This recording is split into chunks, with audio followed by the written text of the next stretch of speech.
Hello friends, நம்ம favourite சீரியலில் அடுத்து என்ன சுவாரஸ்யமாக நடக்குது அப்படின்னு சொல்லிட்டு பார்த்தீங்கன்னா, சுடரை போலீஸ் அரெஸ்ட் பண்ணிட்டாங்க. எந்த இடத்துல அப்படின்னு சொல்லிட்டு பார்த்தீங்கன்னா, அவள் பிளான் பண்ணா இல்லையா, குலதெய்வ கோயிலில் பூஜை நடக்குது அப்படின்னு சொல்லிட்டு அதே இடத்துல தான் அவளை தலைகீழாக நிற்க வச்சு கட்டி அடிக்கிற அளவுக்கு அவள் மேலே வெறுப்போட நின்றுருக்காங்க மொத்த பேரும். ஏன்னா அவள் யார் என்னன்றது எல்லாமே இன்றைக்கி எபிசோடில் தெரிஞ்சிருச்சு. இதோட இவளோட சாப்டர் முடிஞ்சிருச்சு. இனிமே இவள் இந்த சீரியலில் வரப்போகிறது இல்லை. அவளுடைய நேரம் முடிந்து விட்டது. அதனால தான் அவளுக்கு எண்டு கார்டு போடுற விதமாக அவள் இன்னைக்கு அப்படியே தேவதை மாதிரி அழகாக ரெடியாக இருக்கா. என்னதான் அவளை வில்லி கேரக்டரில் போட்டு இருந்தாலும் அவளுக்குள்ளேயும் ஒரு நல்ல மனசு அப்படின்றது இருக்க தான் செய்யும்.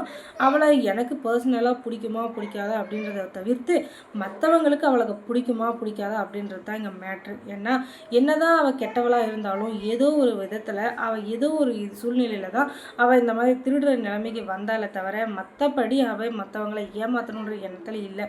அதனால தான் அவள் விஜயை கல்யாணம் பண்ணிக்கிட்டு இனிமேல் எந்த திருட்டுத்தனமும் பண்ணாமல் சந்தோஷமாக இருக்கணும், விஜய் கூட சேர்ந்து வாழணும் அப்படின்னு சொல்லிட்டு அவள் நினைக்கிறாள். அந்த குணம் பிடிச்சிருக்கு.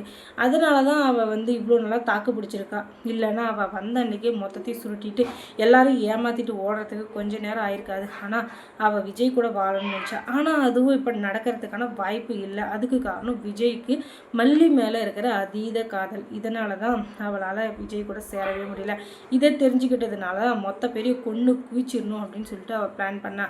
ஆனால் கடைசி நேரத்தில் ரகு எல்லாரும் சேர்ந்துக்கிட்டு அவங்க அடியாளுகளோட கோயிலுக்குள்ளே எல்லாரையும் அடித்து தொடிச்சு போட்டுருக்க அந்த நேரம் பார்த்து போலீஸுங்க அங்கே வர ஏற்கனவே மல்லி கமிஷனர் ஆஃபீஸில் கம்ப்ளைண்ட் பண்ணியிருந்தாங்க. இந்த சுடர் மேலே எங்களுக்கு நம்பிக்கை இல்லை, அவள் எங்கள் எல்லாரையும் கோவிலுக்கு கூட்டிகிட்டு போயிட்டுருக்கா, எங்களுக்கு ஏதாச்சும் உயிருக்கு ஆபத்தோ இல்லை எங்கள் உயிருக்கு ஏதாச்சும் சேதாரமோ ஆச்சுன்னா அதுக்கு காரணம் அந்த சுடர் தான் அப்படின்னு சொல்லிட்டு அவள் ஏற்கனவே போலீஸ்கிட்ட சொல்லி அரெஸ்ட் வாரண்ட் வாங்கியிருந்தா. அதனால தான் போலீஸ் அந்த நேரத்துக்கு கரெக்டாக அந்த இடத்துக்கு வராங்க. வந்தவங்க இந்த சுடரை பற்றின உண்மை எல்லாம் தெரிஞ்சதுனாலையும் ஏற்கனவே அவன் மேலே ஏகப்பட்ட கேஸு நூற்றுக்கணக்கான கேஸ் இருக்கிறதுனாலையும் இன்னொரு பக்கம் அவள் போலீஸால் தேடப்படுற குற்றவாளி அப்படின்றதுனாலையும் அவளை அரெஸ்ட் பண்ணுறாங்க. எதுக்காக அப்படின்னு சொல்லிட்டு எல்லாரும் அங்கே இருந்துட்டு கேட்க, இவள் எவ்வளோ பெரிய குற்றவாளி உங்களுக்கு தெரியாது, இவள் வேலையே பார்ட் டைமும் சரி ஃபுல் டைமும் சரி ஏமாத்துகிற வேலை தான். யாரை ஏமாற்றலாம், யாரோட பணத்தை அபகரிக்கலாம், யாரை கொலை பண்ணலாம், யார் வீட்டில் ஏமாற்றலாம், இதே தான் இவளுக்கு வேலை. இதவே செஞ்சுட்டு இன்னைக்கு இங்கே மாட்டியிருக்கா. அதுவும் இல்லாமல் நீங்கள் தான் அவகிட்ட மாட்டியிருக்கீங்கன்னு சொல்லணும். அவள் உங்ககிட்ட மாட்டலை.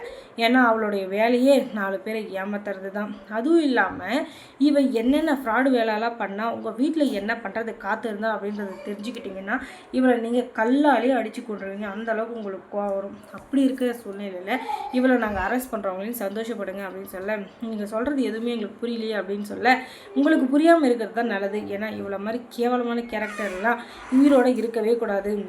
இப்படி உயிரோட விட்டால் இன்னும் எத்தனை பேரோட வாழ்க்கையை சீரழிப்பா, எத்தனை பேரோட வாழ்க்கையை ஏமாற்றுவா, எத்தனை பேரோட கனவுகளை அழிப்பா அப்படின்னு சொல்லிட்டு தெரியாது. இந்த ரகு எல்லாமே கூட்டாளிங்க. இவங்களுடைய வேலையே என்னென்னா மற்றவங்களை ஏமாற்றி திருடி பொழைக்கிறதா அப்படின்னு சொல்லிட்டு போலீஸ் எல்லாத்தையும் உண்மையை சொல்லிவிட்டு அவளை ஜெயிலுக்கு அழைச்சிட்டு போகிறாங்க. தயவு செஞ்சு என்னை விடுங்க, என்னுடைய கனவை வாழ விடுங்க. இத்தனை வருஷமாக நாங்கள் திருட்டு தொழில் பண்ணிட்டு தான் இருந்தோம், இல்லைன்னு சொல்ல வரல.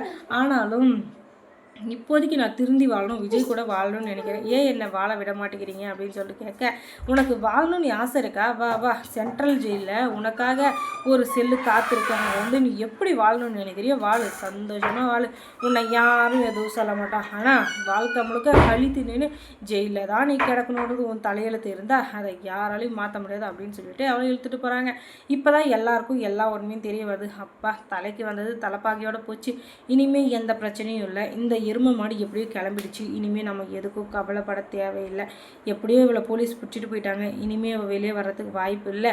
இவளை மாதிரி ஒரு கேவலமான கேரக்டர் கிட்ட மாட்டி சீனா பின்னமாகி சீரழிஞ்சு இன்றைக்கி நம்ம வாழ்க்கையை காப்பாற்றி கொடுத்த மல்லிக்கும் நன்றி, இன்னொரு பக்கம் அந்த போலீஸ்காரங்களுக்கும் நன்றி.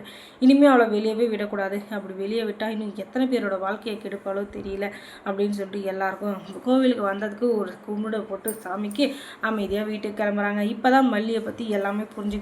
மல்லி, நீ அத்தனை வாட்டி சொல்லும் நாங்கள் அதை கவனிக்கலை, அதுவும் இல்லாமல் உன்னை உதாசீனப்படுத்திட்டோம், ஆனால் இப்போ தான் புரிய வருது நீ எங்களுக்கு நல்லதாக பண்ணியிருக்க அப்படின்னு சொல்லிட்டு எங்களை மன்னிச்சிரு அப்படின்னு சொல்லிட்டு எல்லாரும் மல்லிக்கிட்ட மன்னிப்பு கேட்குறாங்க. அதுக்கப்புறம் மல்லி சீரியலில் என்ன சுவாரஸ்யமாக நடந்திருக்கும் நீங்கள் தெரிஞ்சுக்கணுன்னா நம்ம சேனலை சப்ஸ்கிரைப் பண்ணுங்கள். அதோட பக்கத்தில் இருக்க அந்த பெல் ஐக்கானையும் கொஞ்சம் கிளிக் பண்ணி விடுங்க. தேங்க்ஸ் ஃபார் வாட்சிங்.